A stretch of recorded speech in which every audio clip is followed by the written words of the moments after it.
Yeah, I just don't know.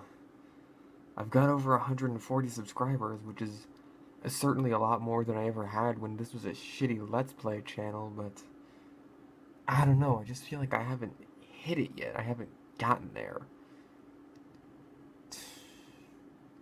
I don't know. We'll see what YouTube has to say about getting discovered.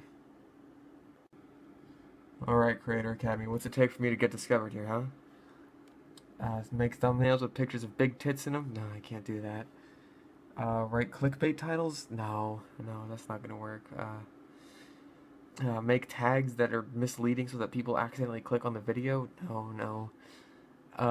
Use cards to make people accidentally subscribe to you when they click on the video to pause it? No. Let's see. Alienate new viewers with a collaboration? No. Expanding your channel's reach. That's it. That's perfect. I got it. You know, I've been too centralized here. I've only been focusing on appealing to my 4chan audience. So I need to expand it. That's what I've been missing. I don't know why I've never thought of this before. It's just, thank you, YouTube Creator Academy. Because now, I've finally found my new audience.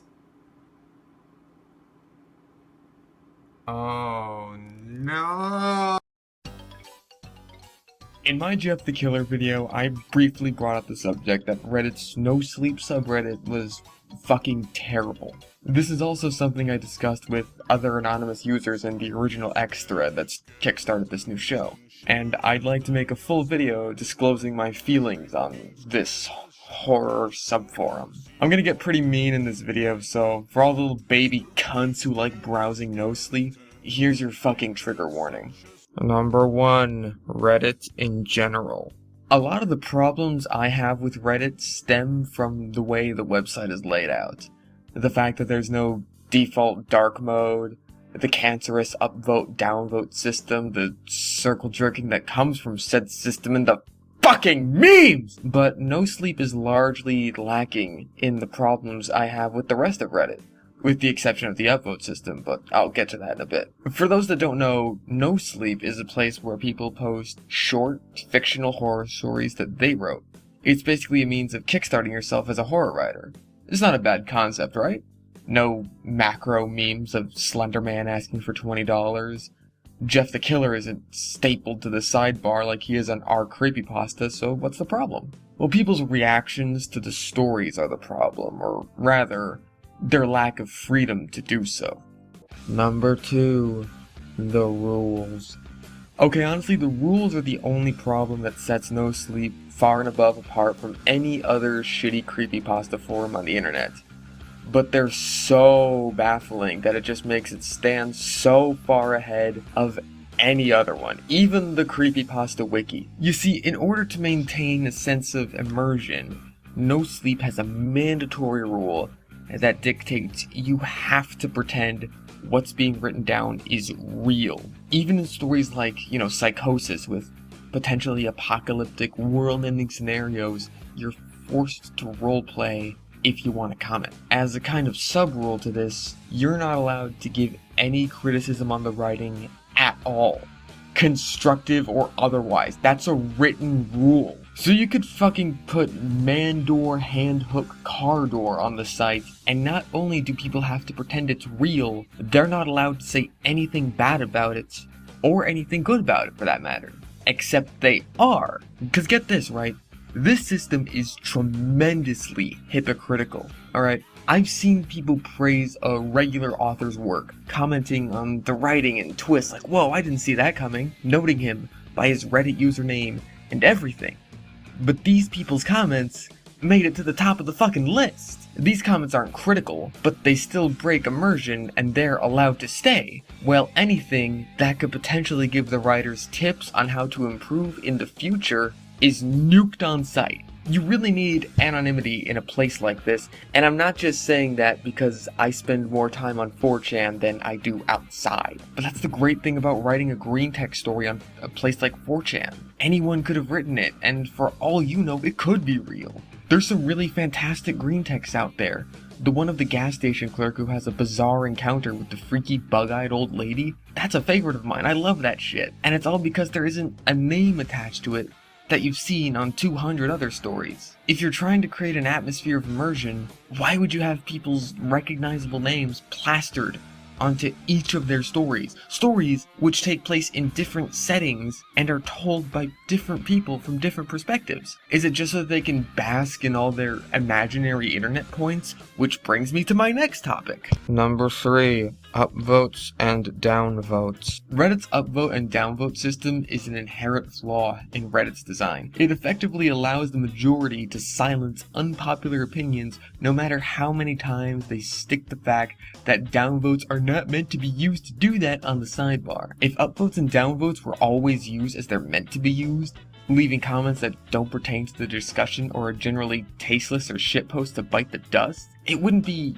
that bad a system. But the fact that you leave such a decision in the hands of the people who made our atheism a front page subreddit, create a new reaction meme animal once every week, and only reluctantly ban the child pornography subreddits after years of having them be an established part of Reddit culture, the system's doomed to fail. The same process applies to Nosleep, but in a different way. Due to the rules listed above, the only form of critique allowed on Nosleep is the upvote-downvote system. Upvotes say, I like this story, and downvotes say, I don't like this story, but neither of them say why. A writer that is downvoted to hell has no chance of crawling out of the hole he's been stuck in because no one is there to tell him what he did wrong. A writer that's being upvoted and treated as creepypasta Jesus is ultimately going to stagnate because no one's telling him what he can do better. By being showered in nothing but praise, you're effectively blinding them. You put a veil over their potential, and that's the only horror lying within the subreddit. Number 4, trigger warning! I've mentioned X in pretty much every single video I've made so far, so it's pretty much obvious that 4chan is my go-to website. That's no doubt where most of you came from. Even as a 20-year-old liberal from California, I never caught on to the Tumblr social justice cunt trigger warning safe space bullshit. I haven't had it easy, so seeing rich, prissy little white cunts parade around their irrational fears as another means of labeling themselves for sympathy points among their fellow peers who ultimately resent them and will destroy their social life at a moment's notice the instant they step out of line pisses me off. When I was homeless and hopping from house to house trying to get by, I lived with a kid who was scared of wind. Wind! He would not go outside because the wind and the trees moving in the wind scared him. It's pussies like these that turn me right into the world of horror. Sometimes you just want to forget all the whiny bitches of the world and think, yeah, that's the fucking shit right there. So when you see fucking trigger warnings on a horror literature forum, I know this shit has finally gone way too far. I have problems with this for so many reasons. First of all, if you're the kind of child that is so anxious that the mere mention of a horrifying act like suicide in a fictional story sets off a PTSD reaction in your brain, horror is not for you. What the fuck are you doing here? Let me say that I have personally experienced suicidal tendencies since 3rd grade. I had to ask my mom to keep all the knives away from me because I was scared of what I did to myself. And I got the fuck over it. I cut my steak like a big man now. I'm a big boy. Secondly, the forum should not be encouraging this sort of behavior. Why the fuck would a horror story forum worry about being too scary? What the fuck's gonna happen? Are they gonna sue you because they read a story they shouldn't have read in the fucking first place? Third, some of the trigger warnings are just fucking stupid. As much as I was harping on it just now, I can understand people having personal adverse reactions to something like suicide, but what the fuck is this? Graphic violence, strong language, trypophobia? Come the fuck on! Look at this thing. This thing is a Surinam toad. It's a trypophobic's nightmare, but you don't see me putting a fucking trigger warning on the video. In fact, I'd like to see this fucker turn into a horror monster. This thing's awesome! My biggest problem with this is not the fact that people on a horror forum are being gigantic quivering pussies at the mere idea of something actually scary coming into their precious safe space. Now thankfully there's a button on the sidebar to turn these off, but as a new reader, you might not see that, and you may face my number one problem here. My biggest problem as a reader is that it spoils the fucking story. Like if you see a story, again, with like trypophobia on it, well, guess whose skin is gonna get lots of little freaky holes in it? Or hey, maybe you see a self-harm or suicide trigger warning. Well, now that's completely ruined for me. I know the premise of the story.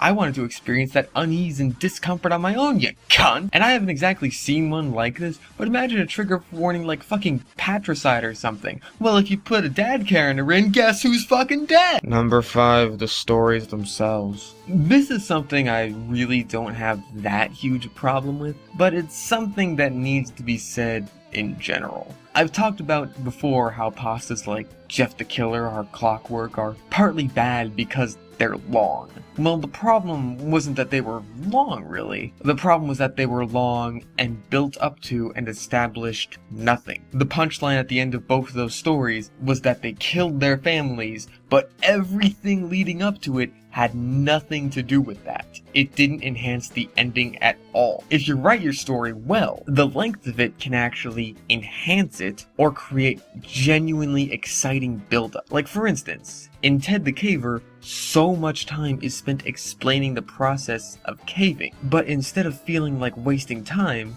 it's establishing that this is a guy who knows what he's talking about. He's a really experienced spelunker, and that makes the story feel so much more real. On Nosleep, a lot of pastas are just walls of text that look exhausting to read through. I think some of that may have to do with Reddit's layout, but maybe I'm just biased. There are so few like really popular short and sweet ones, like, you know, Candle Cove or something like that. Like, in fact, a lot of people completely disregard the idea of a standalone story altogether and make entire series out of their posts. There is a practical novel on there about some lady standing around offering this guy an orange, and it's one of the most highly rated stories on the site. In fact, Pen Pal is a published horror novel that got its start on Nosleep, but even that got mixed reactions upon the release. Now, there are good stories on here, few and far between as they are. I already mentioned A Story to Scare My Son in my Jeff the Killer video, but another favorite of mine is Autopilot. It's a story that grounds itself in reality and spends its time building up to a legitimately horrifying conclusion, and sprinkles in little hints here and there to let you know that the author knows what he's doing. But so many of the stories just aren't like this. Like, Autopilot's decently long, but it's not that bad. But so many of the stories are just like text and text and text and dialogue and dialogue and dialogue, and it just feels exhausting. Number 6, in conclusion. If you want to get noticed as a horror writer, despite the success of a story like Pen Pal, Nosleep is not the place to go. The lack of any real critique is shameful to anyone who might have taken you seriously. You may as well be that guy on DeviantArt who blocks all the people who say mean things about him, and only leaves the people left who still like him. That's you on Nosleep. You're Andrew Dobson on Nosleep. Now there's a fucking horror story. Thank you all for watching this video. I will see you all next time for whatever I wind up doing next. I've got a few scripts I've got to finish left, so I will see you when those are done. Until then, take care.